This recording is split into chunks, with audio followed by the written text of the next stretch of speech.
Hello. So, here we are. It has been a long time coming, and maybe not for you guys, because my upload schedule has been a bit, recently. Well, it has been a long time, regardless, but it is finally time for us to play in the semi-finals of UBL Season 6 Singles. We actually got a bye round through the first round of playoffs. And then we haven't battled. And it's been like about 3 weeks, maybe a month since we've been supposed to have done this. But we're finally getting around to it, and we're going to be battling today. We are playing Chandy and the OK Boomer Chandelures. Their team terrifies me, and Chandy is a very good player. Chandy and Fedora both are friends of Rat and Snom. We lost to Fedora when we played them this season, and Shandy's still in. I believe Chandy and Fedora actually played in playoffs. And Chandy won. Chandy terrifies me, and their team certainly helps reflect that. Their team consists of Landorus Furion, Corviknight, Kyurem, Cinderace, Primarina, Hitmontop, Skuntank, Polteageist, Maractus, Mega Pinsir, and Carbink. There's a lot of threats here, and a lot that has to be taken into account. First of all, Corviknight. Corviknight shuts down Sand entirely. Excadrill cannot sweep through a Corviknight. It is just impossible. And even if it could, there's also a Landorus Furion. Also a Hitmontop. All of these Pokemon are really good into stopping Sand. Sand is not an option for winning the game here. On top of that, they've got incredibly scary offensive threats. Kyurem is nothing to be messed around with, and my team is generally pretty slow. I've not got a lot for Kyurem. Like, defensively. I've got very few answers to it. Cinderace can shred my team if I'm not careful. Primarina, same deal. Got to be ready for it. And Polteageist, if I even get caught off guard without an answer to it, I'm done. Skuntank can be an issue. Maractus, I'm not too afraid of here, and same with the Carbink. Mega Pinsir as well, huge offensive threat. Very, very scary. They have 3 flying types here. Making Earthquake spam not really that viable. So we've kind of got to go with a different strategy. Meaning that, you know, the way that we've been playing this season of, you know, Excadrill just kind of going to town, it's not going to work here. So we've got to really adapt our strategy and come up with completely different ways to beat this team. And even then, they could throw me off entirely. Primarina's got a ton of different sets it can run. Landorus has got a ton of different sets it can run. They are limited on Stealth Rockers themselves. At least ones I would consider viable. Their main viable Stealth Rocket here is going to be the Landorus. So if they want rocks up, they need to go with Landorus. So I'm not too worried about them setting up Hazard. It's more so they can keep Hazard off very easily with both a defensive Landorus or a defensive Corviknight, which they may want to do because of keeping Mega Pinsir alive. Also, if they choose not to run a bulky Kyurem, if they're not running something like Sub Roost, they're just Scarf or Specs, both of which are very, very scary. We could have issues. So, or if they run like a Life Orb or a Choice Band Cinderace, something like that. There's a lot of things that can be scary here, and covering them is not easy. I've left some holes, but for the most part, I think I've covered everything I can. As for what I'm expecting, Corviknight, Kyurem, Primarina are 100% coming. Landorus, I think, is almost a guarantee to come. And then from there, it kind of depends. If they want to bring Skuntank to make sure they don't lose to Cosmic Power, Mew, that's an option. They could bring Hitmontop as an extra way to stop Kyurem. That's an option. I actually really don't want to see Hitmontop here, but maybe they know that, but it's for a very different reason than I think they're expecting. I think the 6 are likely to be Lando, Corviknight, Kyurem, Cinderace, Primarina, and Poltegeist. Either swap one of those for Mega Pinsir, maybe, but I don't think it's going to be Skuntank. I don't think it's going to be Hitmontop, truthfully. So we're going to have to figure something out, which is what I've attempted to do here. So let's start off with the first tech. Offensive Mega Blastoise. Something I've definitely tried to do, but not really as much in this league. I've recently started using it in another league, and I've certainly put on a lot of pressure with Offensive Mega Blastoise. This time, this is going to be one of our main breakers / cleaners. Depends on what kind of situation we get into. We've got 2 main ways to try and clean up this game, maybe potentially 3, depends on what the situation looks like. Our main goal overall is going to be using some defensive pivots, kind of whittle down the team, hopefully with a bit of Sand Chip, and then go for a cleanup with one of our main offensive Pokemon. Rapid Spin Mega Blastoise giving us a +1 speed means that we outspeed everything that doesn't have a Scarf or isn't named Poltegeist after a Shell Smash. Water Pulse, Aura Sphere, and Seismic Toss, which I will double check if Seismic Toss is legal, but I believe it is. If not, I'm going to be running Flash Cannon. I need at least something reasonable to hit with the Primarina. Fun fact, I did not know this, Flash Cannon does not work with Mega Launcher. I was looking at calcs and I was like, wait a minute, why is Flash Cannon doing like no damage? Because I was going to run Flash Cannon as my move to hit Kyurem. And it doesn't work with Mega Launcher for some reason. I thought it did this entire time, but it doesn't. So we've gone with Aura Sphere, and then Water Pulse generally hits their team pretty hard, apart from that Primarina. If Primarina goes down, we've got an incredible chance to win the game with Blastoise here. Offensive Blastoise does really well, and Seismic Toss, even against bulky Primarina, does about 27%. If it has to be Flash Cannon, it's about 20%, so it's just like, it's more so just to kind of chip it away if it's on its last legs. And even then, Water Pulse and Aura Sphere do pretty much the same damage anyway.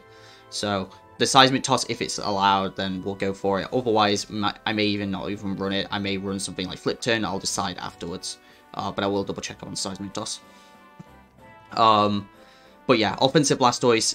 If we can get some chip on a few things, I actually need a little bit of chip on Kyurem if it is a bulkier variant.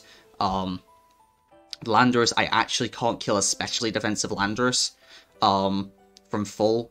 And because of no Ice Beam, because I can't run it because I don't have, I need all the moves here. I may run Ice Beam if I can't run a Seismic Toss, to be fair, because of Mega Pinsir as well, so.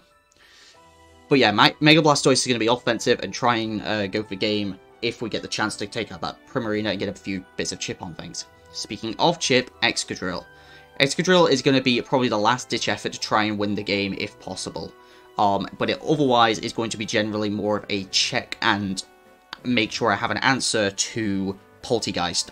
We outspeed Poltegeist if it gets to the +2. And Adamant Earthquake Oko's Poltegeist with no bulk with Earthquake. We've got leftovers, and we've just also got Stealth Rock and Rapid Spin. So it's the second Rapid Spinner, but this is more so as my actual dedicated Rapid Spinner. Both Rapid Spin on Blastoise and Excadrill can remove the rocks that are likely to come out, but it's more so, this is, if I need to remove the rocks, this is what Excadrill is here for, and also to set the rocks, which I'm more expecting them to defog rocks away anyway. As soon as Excadrill comes in, Corviknight is going to come in and defog, and hopefully I can go from there to get a bit of momentum. So that's what Excadrill is really here for, and more so as a bluff, and maybe even just to potentially just win the game in the end. Excadrill's not really here to do its job of what it normally would, but it's here to just kind of be a generalist Pokemon in this matchup. If Sand is up, it can outspeed the whole team and actually force Corviknight in. Otherwise, it's not running enough speed to really do a lot in this matchup. Kyurem outspeeds it, Cinderace outspeeds it, Mega Pinsir outspeeds it. So many Pokemon outspeed it without the Sand. So if Sand's not up, it's not going to be a common thing to be dealing a lot of damage. It's more so going to be used as maybe a bit more of a pivot piece, or just like, again, just to make sure I have something to check the Poltergeist. So, there's a good chance that Sand won't even be up for a lot of this game anyway, with how this game is going to go. So, next up, Rotom Heat. This is a very odd-looking spread, but every single piece of this does something important. So we've got max HP pretty much. 132 speed means that we outspeed Primarina. The 44 special defense means that we can take 2 Dragon Pulses from max special attack, non-item boosted Kyurem. The special attack means that Volt Switch is a 2-hit KO on offensive Primarina, and the rest is in defense, because that also makes sure that Mega Pinsir Close Combat is not a 2-hit KO on us. We can take two close combats from it. If it's running Stone Edge, it runs Stone Edge, but it's that or I run a defensive Gigalith in which they can run close combat, and then I'm screwed either way. They're gonna run some form of normal move to get the Aerial 8. They're gonna run probably Earthquake would be my guess, Earthquake or close combat, and then if they run a rock move on top of that, fair enough, but then that lacks them quick attack and things like that. So Rotom's got to do a lot here. It's got Will-O-Wisp because of Landorus. If I don't have Will-O-Wisp, I can't do anything to Landorus. That's why Excadrill's got the spin, because I've got to make sure I can do something to that thing. Also, burning the Corviknight is not a bad thing. There's a few things that aren't bad to burn. It's what my only status that I'm actually ended up bringing. Volt Switch and Overheat do really good damage. Overheat does KO the Pinsir if it's got no bulk, and even then it needs a reasonable amount of bulk to actually live. And Pain Split because we need to keep Rotom healthy in this matchup. So we've got the Bold Nature, and yeah, to make sure we can get... We don't need any more bulk other than just the Bold Nature to actually get the live from 2 close combats from Pinsir, but, the extra defense was kind of left over, and it's like, well, it's not going anywhere else useful, so... the only other tempting thing is maybe to run a little bit less speed, and maybe swap that for a bit more defense. That's the only other thing I'd really change on this set, just because... Like, what are the chances they actually run max speed Prim? Not too much, and I'm running a lot of speed just to counter that. I don't know if that's worth it, so... Speaking of Primarina, though, we've got Shaman. Special defensive Shaman, because otherwise the Spectre Primarina is going to run through my team, and I've got nothing else for it.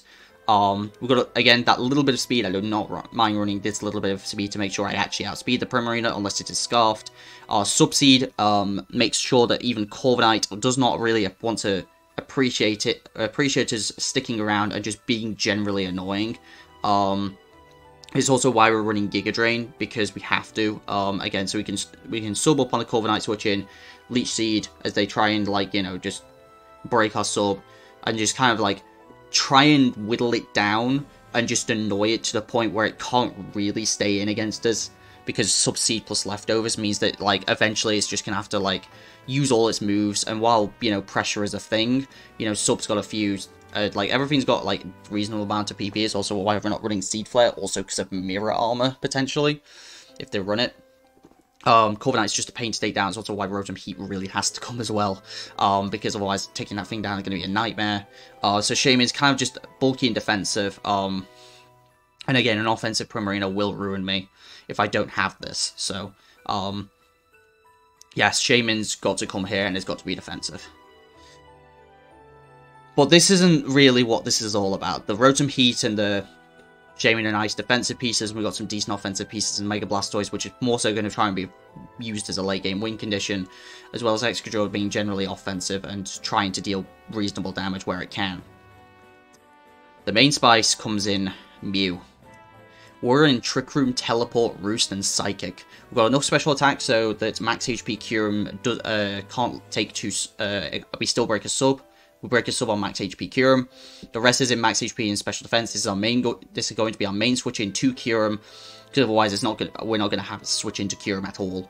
If it's physical, Rotom Heat has to try and deal with it, but that's really it. Rotom's got a lot of pressure on it in this match. But yeah, Trick Room, Teleport, and the reason.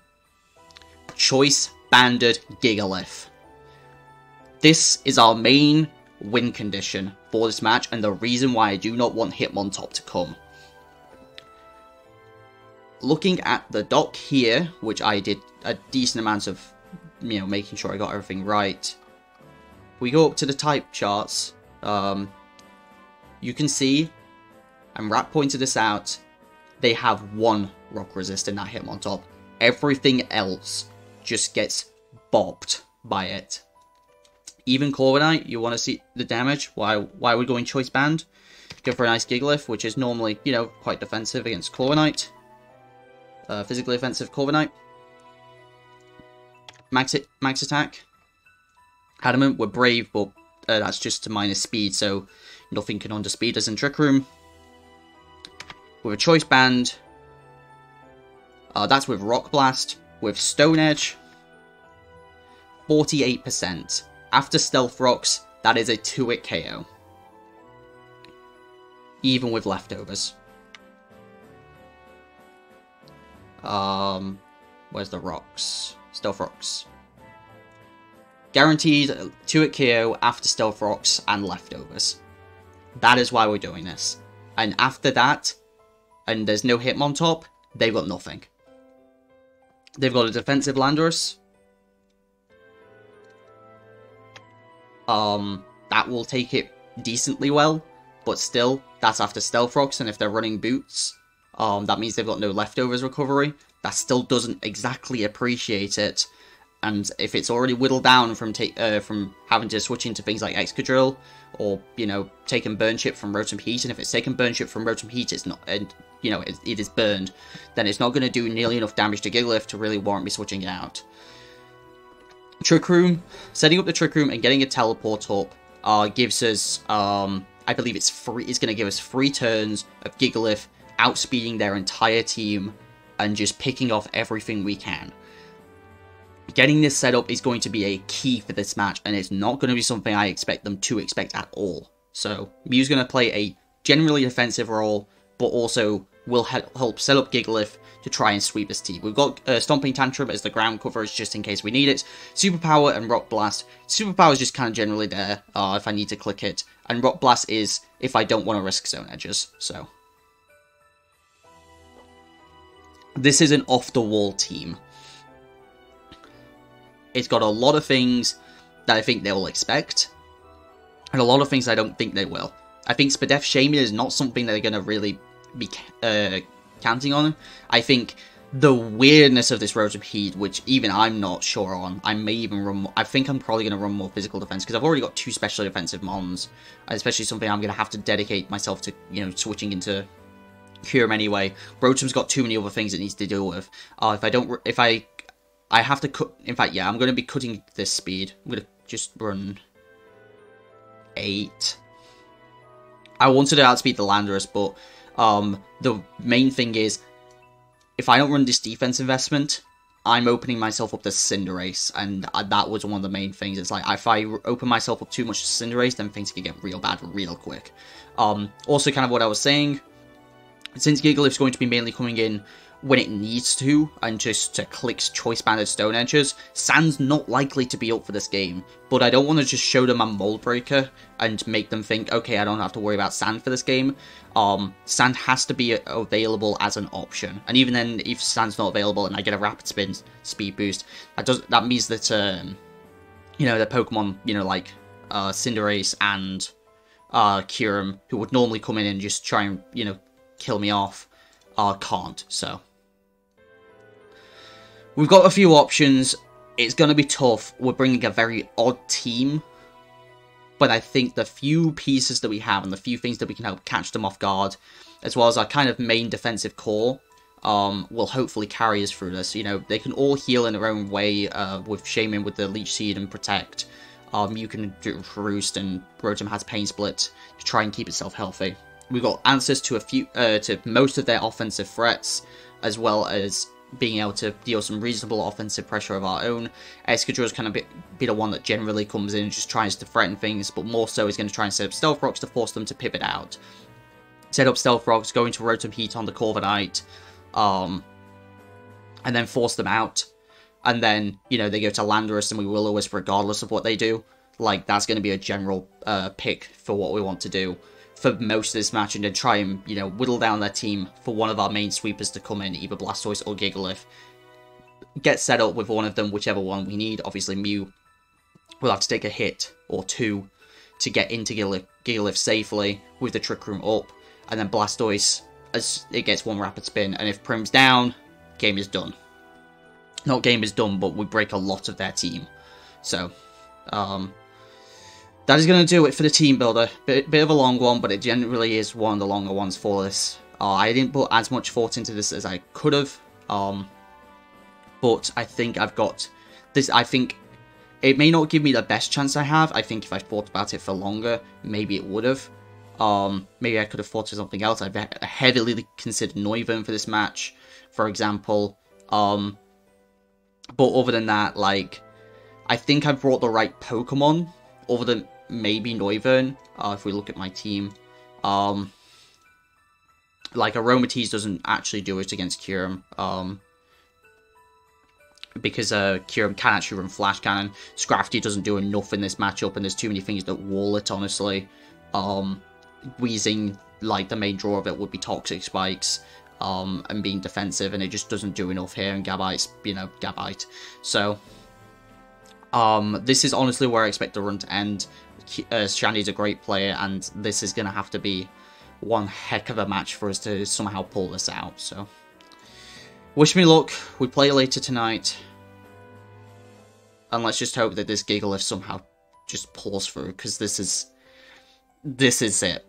So, I'll see you guys for the match. Alright, let's do this. It's time for semi-finals against Chandy.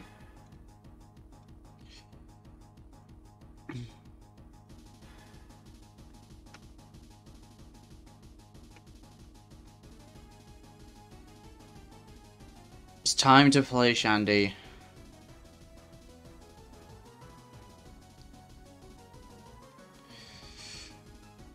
Let's do this. And I'm dying, apparently. No Cinderace. That's really nice.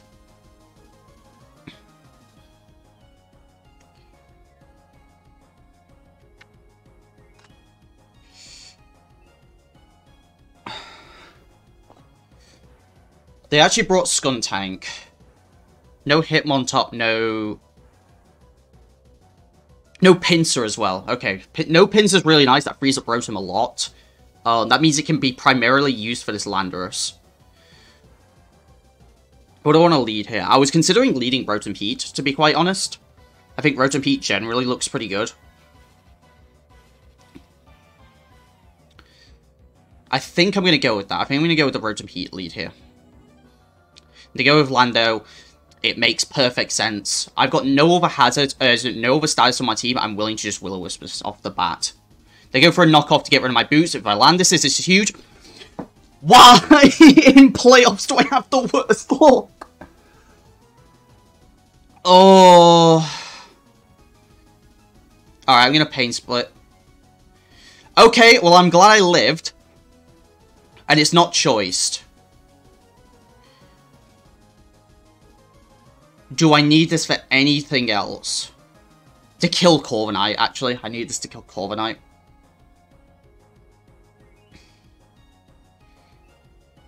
I'm just going to go for it. Go for the U-turn. Okay, a bit of chip on this Kyurem isn't bad. Oh, why?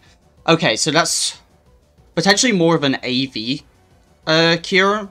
AV Landorus. Which is good to know. I need to go to my dedicated switch in here. It's Ancient Power. That's not the move I expected. That's the only way it can hit it super effective.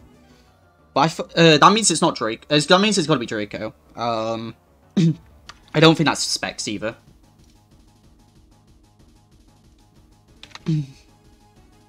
Heck, I don't... Oh, no, it is Specs. It's 100% Specs.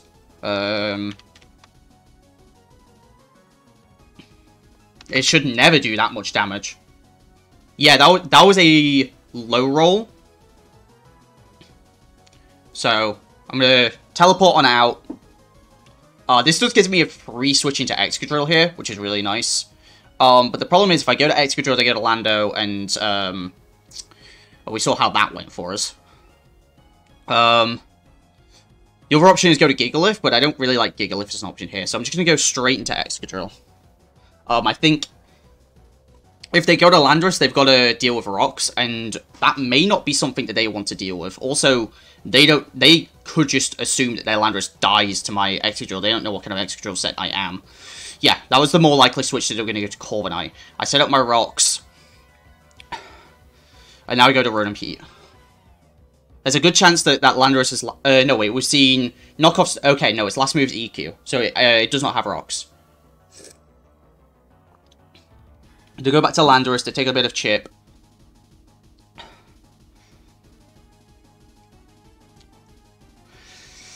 And this is where things get bad, because I really don't have great switching to this Landorus, because my Blastoise is more offensive.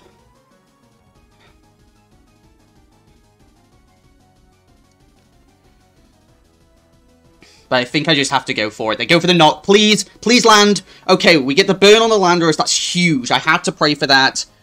We got it. Now this thing is not nearly as much of a threat. For those, it took off the wrong move. I don't have Aura Sphere. Okay, that's a problem. I meant to take off Seismic Toss for Ice Beam, but I took off Aura Sphere by accident. So that means Blastoise is not going to be nearly as good of a win condition here. Stone Edge did how much? It did 62%. There's a small chance that I could live. But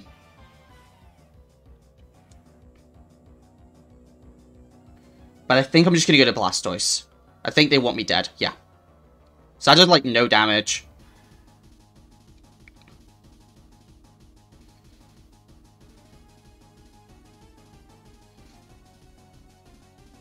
They're likely to U-turn here.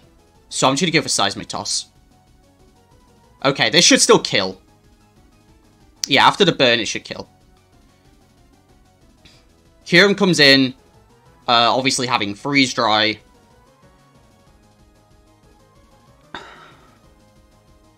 And we know it's Specs as well.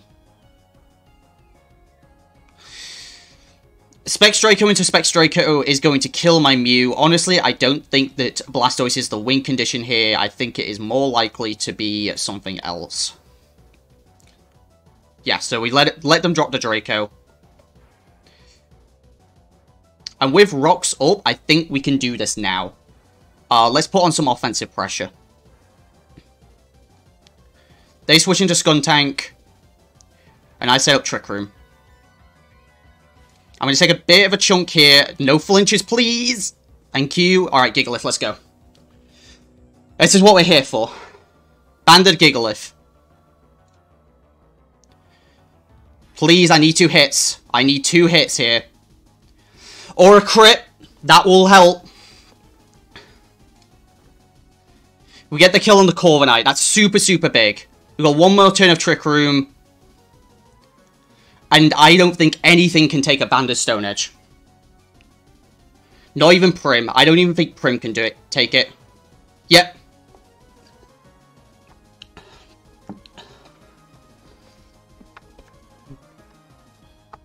Okay, can this kill me without a boost?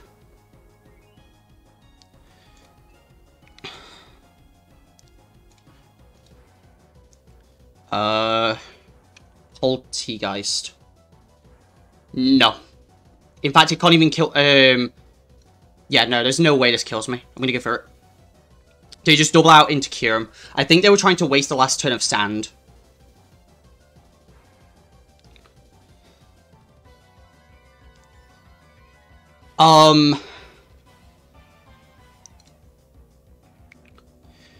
So what I can go for is I can go for a Stone Edge again. If I hit, that's bad. Okay.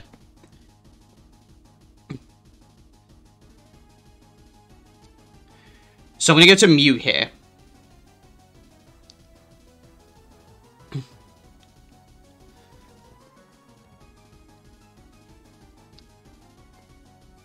And the thing is, I can put them in a situation where they have to kill me. Yeah. So they have to kill me. Because of Because of me setting up Trick Room. So we get stand up here. We've put on enough offensive pressure where this Poltergeist actually has to kill us here.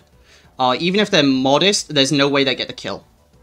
3-hit Rock Blast does get it. 1, 2, 3. They get the Cursed Body, but all they've got left is a Scun Tank, and I've got an Excadrillion Sand. That's a good amount of damage with Struggle, I'm not gonna lie. Holy cow, we actually got it. We actually got it. We did it. GG.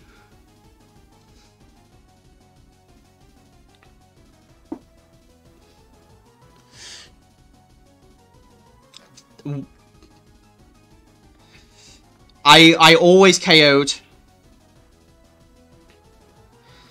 I always KO'd there, no matter the situation. Corv went down to 2. The crit sucks, but at the same time, like, I missed a Will-O-Wisp turn 1 and I almost lost my Rotom Heat for it.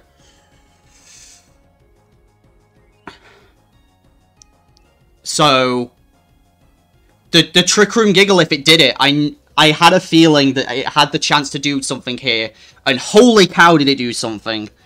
We had to make some aggressive plays to make sure that Landorus didn't win the game on its own, but we got it. Even though we screwed up our Blastoise set, we managed to get the win.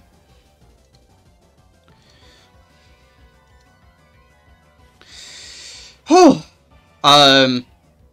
yeah, that's going to do it. Thank you very much for watching, and I'll see you guys in a sec. I'm going to give some more thoughts about the match in a sec. So I don't normally do something for post-match, but the match itself was so so short that I thought having a post-match thing would actually, let me play my music as well. Having a little bit of a post-match thing would help pad out the video so it's not too obvious, you know, about the outcome of the match. But also to kind of give some extra thoughts that normally I don't get to give in these matches. And I think for semi-finals, I think it's a big one. So me and Chandy kind of spoke about the match afterwards. They spoke about, you know, the Stone Edge notably, because I hit 4 of my 5 Stone Edges. You might think, wait, why did you run out of Stone Edges so quickly? That's double pressure from Corviknight and Kyurem. So that was 2 on each of those. I hit the... no, I hit Corviknight with 2 pressure Stone Edges. So that was 4 PP gone. Another 2 from the Kyurem gone, so I only had 2 left. So that was used on the Primarina and the miss on the Poltergeist. I got this sort of up here, we'll have a look at that in a sec. But as a result of that, I used 5 Stone Edges, and I hit 4. Looking back on it, that is exactly average. So, and the crit, in the end, they would have had to switch for it to matter, and something else would have died, and I would have gotten an extra Stone Edge off. So it is a question of, you know, how much it mattered in general. I'm gonna presume not, but I'm also going to kind of take that as my compensation for missing the Will-O-Wisp. Because, like, while we discussed that their Landorus couldn't actually really do much to my Mew, I still kind of needed my Mew alive, because otherwise Kyurem was just going to beat it. So... a lot of my team actually didn't get to do a lot here. Blastoise, I screwed up. I meant to change Seismic Toss to Ice Beam. Instead, I ended up having both and then not having a way to use Kyurem, so I kind of just threw Blastoise away. I could have kept it around, but in the end, with what was ended up being left, it wasn't too relevant, so I'm kind of okay with it. I basically saw my one opportunity to get in with a Trick Room Mew and just go for a Gigalith sweep. That is the first time I've ever tried to do anything with Trick Room. And I'm really glad it paid off. So, I'll show the sets here. So, they were AV Landorus, not max attack. They were actually more speed invested to make sure they could outspeed my Rotom. And nice and pretty bulky as well. I'm not sure what the bulk investment was for, but maybe they went with the attack investment first. Maybe just to make sure they could 2-hit KO with Stone Edge by the looks of things. That would be my guess. Any Rotom Heat. That would be my guess, because I wasn't certainly wasn't max attack. Carmine Primarina, if I didn't actually deal with that, that would have been an issue. I was more scared of Specs Primarina, but Carmine could have been an issue. They thankfully were not running Ice Beam, so Shaman could have dealt with it. Because of Sub Leech Seed, that would have probably stopped it pretty well.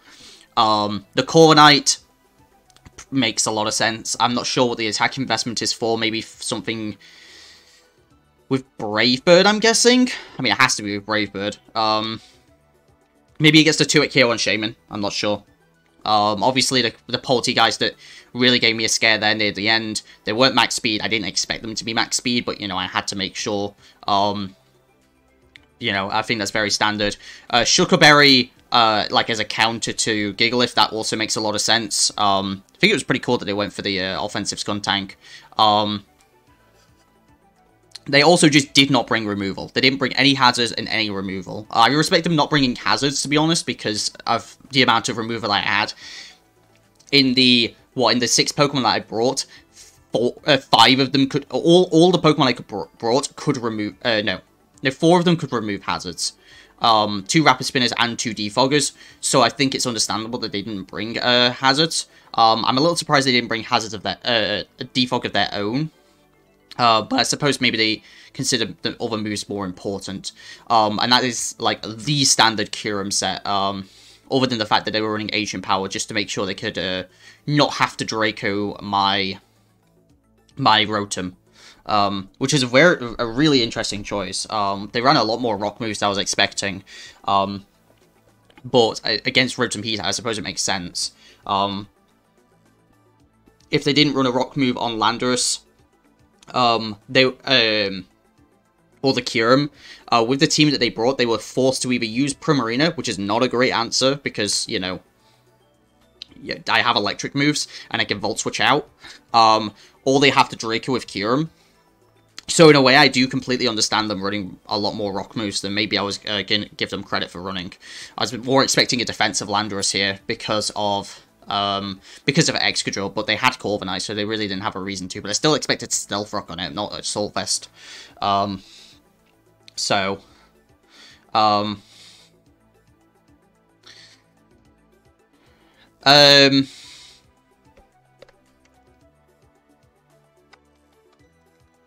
Yeah, I genuinely can't believe, I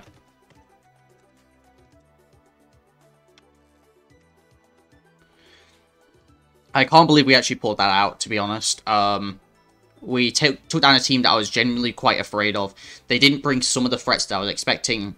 I expected Pinsir or Cinderace over the Skuntank, to be quite honest, but they didn't go for it. I expected Poltegeist, to be honest, as a late-game cleaner. But I thought that there was a good chance that Cinderace or Pinsir would come here. Maybe valuing the momentum of the Cinderace, to be honest, but they didn't go for it. They went with the Skuntank. We both definitely put up the match, so I'm not sure how much time they spent building it. I spent about an hour and a half or so, maybe 2 hours building. About an hour and a half, I think, closer to. So I'm not sure how much time they spent building, because like, we only talked about playing the match like the start of this week. So I'm not sure how long they've been building, but obviously I didn't put as much time to it. I've been playing a lot of matches this week, to be honest. So, but yeah, either way, GG's to Chandy.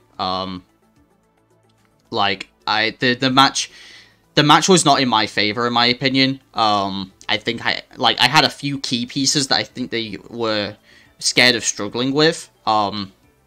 They notably talked about Aromatisse that I didn't end up bringing, because I felt my other pieces were too important, because I was going to struggle to break through Primarina without Shaman. Mew was my dedicated Kyurem check, and if I didn't have it, then, you know, things were going to get bad real quick.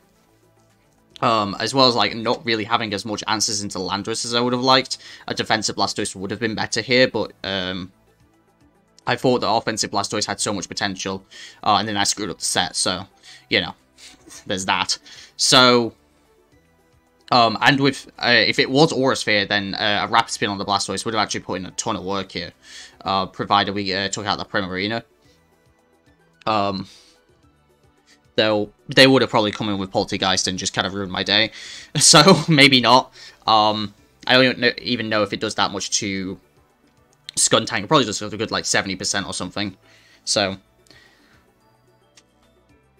But Gigalith, I am stunned that it worked, but I think it was one of those things that was so off the wall that I don't think they were expecting it. I took advantage of one of the few notable weaknesses of their team, which was the fact they had one rock resist and they chose not to bring it, and I didn't think they would even bring it at all. Gigalith is not considered usually an offensive threat, and this is where I made that shine. So, really happy with that. Obviously, Excadrill, I'm still glad was, you know, offensive. Mega Blastoise, if I didn't screw up the set, would have been better. The Trick Room Teleport Mew did exactly what it needed to, which I was super, super happy about. Rotom did pretty much everything it could have, other than, you know, actually hit the Will-O-Wisp the first time around. I'm glad I didn't run all that speed, because they ended up running a lot of speed on the Landorus to outspeed me. And then, last but not least, the Shaman that didn't end up coming to play, because it was there pretty much for Primarina, because Primarina was going to be an issue for my team if I didn't have it, so. Those are some closing thoughts. We go to finals now. I believe we play Tyler. So, yeah. We've got one more game to go. We got this far last time. We barely pulled ahead of Tyler last time we played.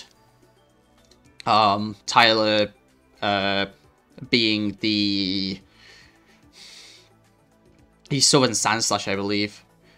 Yeah, so this is going to be the team we play in finals. So, wish us luck, because we're going to need it. And I'll see you guys for that match. Take it easy, everyone, and peace.